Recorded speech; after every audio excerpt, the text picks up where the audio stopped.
they're the actual end portions, end pieces of the spare rib. These come from spare rib, not baby backs, but spare ribs. And so you have the whole spare rib, and this is the very end portion that they cut off. They're to be handled or processed the same way you would process a spare rib. Starting with taking the membrane off, or the silver skin, if you will. I'm sure most of you might know how to do that. Some of you don't. I prefer that the silver skin is taken off when I do prepare these ribs, because it does make for a better chew, if you will, when that stuff is removed, because it's tough. And when you're seasoning your meat, and I'm putting on my handy-dandy gloves here, which you'll see a lot of in my video that I try and or strive to make it more better. So, but anyway, I'll hold up one of them for you here. For example, this is one piece of bottom portion of that same rib, spare rib that I'm telling you about. These have already been processed, if you will, meaning I've already taken the silver skin or membrane, if you will, off, which is what you do as well if you were preparing spare ribs to make barbecued ribs or whatever you're going to do with them, okay? That is always to be removed, because and I'm doing this because it peels right off. It's not difficult at all. I was at Costco not too very long ago, as I said, and I happened to see these in a big package. They come in like 10-pound packages, and I'm kind of a nut for cooking and for barbecuing and all that sort of stuff, and I thought these look interesting. I'm going to proceed to season them. I'm going to prepare them in the oven at 350, and they're going to cook for about an hour and 15 minutes or so. Now, it might take a little longer, and that all depends. Ovens are differently calibrated, and some of them are hotter than others, and yada, yada, yada. Another thing about these things, too, is when you're processing them or preparing them for cooking, you'll notice that some of them are thin, if you will. Some of them are a lot thinner than the ones that are thicker, if you will. And so when you're packaging them to freeze them, and that's what I do because they come, as I indicated, in 10-pound packages, when you're packaging them, you have to be careful. Make sure that if you're going to package them, you have the majority of the heavier ones in the same package, because these, of course, are going to cook a lot quicker than these because of the thickness of them. And so even at the 350 degrees, these are going to be thicker, and it's going to take a little longer to cook them. So I prefer putting the majority of these thicknesses in the same bag as I freeze them or put them in the food saver bag. So without further ado, I've already turned my oven on to 350 degrees. I don't know whether you can see that or not, but it is at 350. And I'm going to prepare these, get them ready to go in the oven at this 350 degree temperature. The seasoning array of seasonings here, you of course can use whatever seasoning you prefer, or the ones that you like best, of course. Salt and pepper is always the beginning of the process, and of course, as you see here, I've got salt, I've got pepper, I've got something called cowboy seasoning. It's a good flavored seasoning. I got seasoning, something akin to Laurie's seasoning salt. That's a Morton salt, but it's pretty much the same as the Laurie's, and of course black pepper. So I'm going to then take this glove off, because I'm not going to touch my meat with that, but I do need to touch these. And I'll take this off, my glove off rather, and I'll start to do this. And as I said earlier too, you will see me using gloves a lot, as in all the time, because I don't touch food with my bare hands. I wear rings, and sometimes my knuckles are too big for the rings to come off, so I certainly make sure that when I'm preparing food, I do that. I do the glove thing when I'm touching whatever. Okay. So I'm going to put salt and pepper all of these ribs, thusly. Pepper first. It doesn't matter which order it's in, obviously. And they are very, very tasty. I think you'll like these a lot, man. I don't know whether some of you have made these before, but they are great. I'm going to put just a little bit of the seasoning salt on them as well, not too much. As I indicated, you don't want to over-season them either, and all of this stuff has salt in them, or more sodium. So I'm very lightly sprinkling them all over with seasoning. Again, and they are very well marbled, if you will, with fat to lean ratio, and they are going to be superb. You'll see that when they come out. Now what I'm going to do here now, I can spray this with olive oil. I sometimes do. These ribs obviously have enough fat content on them, layers of fat I should say, to make their own oil in this dish here. so that I don't actually have to spray it, because they won't stick. And they're going to be cooked with a dry heat as well. And so I'm putting them in here like this right now, because I'm going to maybe use this sometimes if I have more than this. And those ones that I had a while ago that were thick, I think what I'm going to do is put those on a different rack, if you will, and put those in the oven to be prepared. But you'll see what they look like when they come out, and they are very, very tasty. Now I'm not going for a fall off the bone presentation or a fall off the bone as you eat them. These are going to cook up just like any rib you would roast off in the oven, and you'll have some pull to it. You want to pull it off the bone. Okay, so what I did with the thicker ones, the thicker portions of that meat, is I'm going to put those on a rack, a different rack, and I could have put all of these on the same rack. But now, what I'd like to do here now, because I've used this cowboy rub, it's called. It's an excellent product, great flavor, good for putting on ribs and chicken and everything else, anything else you want to put it on. But what I'm going to do is I'm not going to put it on these, because what I wanted to share with you about this stuff here, although it's very, very good, it has a tendency to get really dark, and that happens on the grill when you're cooking them outside as well. But it gets really dark, and so and I've used it in the oven before as well, like with these. I'm not going to put it on these. It is on these, and you'll see the difference in about an hour and 10 minutes or so once they come out of the oven at the 350 degrees, okay? So that's what I'm going to be doing right now, and you will see, as I indicated, the oven's at 350. And I'm going to put these bad boys in here. One on that rack, and I'll take those three, and I'll put them here. And again, there you have it. Okay. All right, folks. Here we go. They look good. They look really good. I think you can see them here. Yes, of course you can. These are very moist. They just took out. They took actually about an hour and 10 minutes. An hour and 10 minutes. And again, that's because of the thinness of them. They're very tender.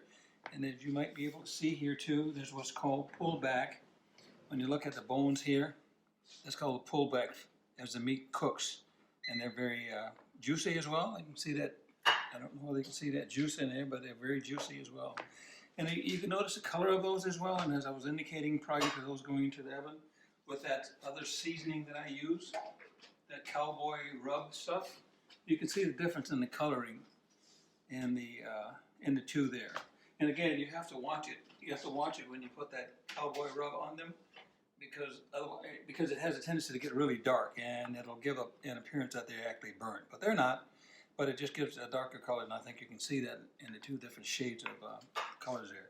So, what we're going to do now is cut them, and I'm going to be cutting them, putting in my little handy dandy dish right here, which is what I'm going to be serving them with, if you will, please. And they're very easy to cut as well. Each one of them has a bone in between them, and so we're going to be cutting them. I'm going to do this. Get that over there. Get my little handy dandy other glove. I call them handy dandy because they're like my gloves, because they're like right there, below my countertop. Right over here. So we're going to put this on, and what I'm going to be doing here is cutting between the bones. You see the bones here? You see the bones like right here. 1, 2, 3, 4, 5, 6. You got 6 bones. Okay? Oops. You got 6 bones there. So what we're going to do here is cut between each one of those, because this is actually finger food, if you will. Okay? Let's call it finger food, like I mentioned earlier too. I'm cutting between the bones. And so here's what I'm getting here. So again, when we eat these things, we eat them like this. Okay? And again, they're more like finger food and not something that you're going to use a knife and stuff to cut them with, all right? So, this is what I'm doing here. I'm going to put those in a dish, and they're very hot. I might not act like it, but they're really hot. So, put a little barbecue sauce on the side as well, and again, they're so juicy. You see them shimmering there? They're so juicy and tender. And you can certainly put barbecue sauce on them, and I think I'll serve these with a little barbecue sauce on the side as well. And again, there they are. You can see that shimmering from them, the glistening, I should say, which is the moisture that's in them. I think that's about all I'm going to cut up for dinner right now. And get these out of the way. This is a little awkward for me. That dish is hot as well. Because I'm not used to videotaping, but I need to get used to it because I like what I'm doing here. So anyway, that's what we're going to have for supper. I've also threw together some coleslaw, which is also going to be a part of our dinner tonight. I do progressive cooking normally too, and what's happening here, I've got sweet potatoes, which my wife and I both love. These have been prepared for about a week and been in my refrigerator. So whenever I want some sweet potatoes, I pop them in the microwave, cut one of them in the microwave, come out just like they just came out of the oven for the first time, okay? So we're going to prepare a plate or two here. I should say two, because there's two of us. And we're going to have supper. All right? I know this might look awkward to you guys, but I do this all the time, so with the gloves, so it's not awkward to me. So here we go. So again, I'm going to prepare a couple of plates. All right, you're going to have to be careful with them because I'm not going to hurt your hand or fall apart. I'm going to just do that. And again, they're very juicy and very tender. Okay. Okay. Here's my potato, 1/2 of it, which is what I did. I'm going to cut the end off, because sometimes your potatoes have a tendency to get black on you. And so I do that, and I just peel my potato, peel the skin off, I should say. Okay. And then do the same with this one.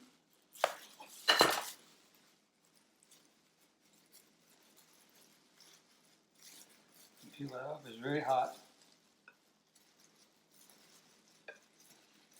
Very hot, and the skin is sticking, but it's no big deal. It does come right off. Okay. And it comes right off. There you go. Okay. Okay. All right now.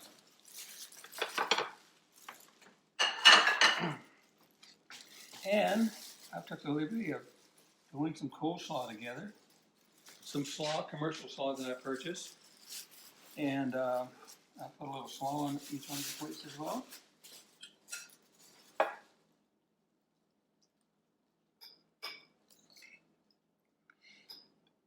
you can serve anything with these. Summertime, you can serve corn on the cob. You can serve beans with it. So whatever you want to serve with it. But they're very, very good. And it makes an attractive plate as well, as you can see, okay? And put that aside. I'll pull my plates back over here. One of the things I haven't shown you, and I guess I don't need to, is I usually heat my plates as well. My plates usually go right in the oven as the oven's cooling down, so that the plates will have a temperature of about 170 degrees, okay? So, and I'll take, as I usually do, a little garnish. I got a strawberry here, believe it or not. And I'll put a little strawberry for color on the plate. And a little dollop of barbecue sauce, if you will, as well. Doesn't that make a nice looking plate? Okay. I'm going to put a little barbecue sauce right here. I like it when it does that. I like it when it does that. A little barbecue sauce. Just want to show you the color of the plate when I get done doing this. Very, very, very attractive plate. Okay. Do that over there.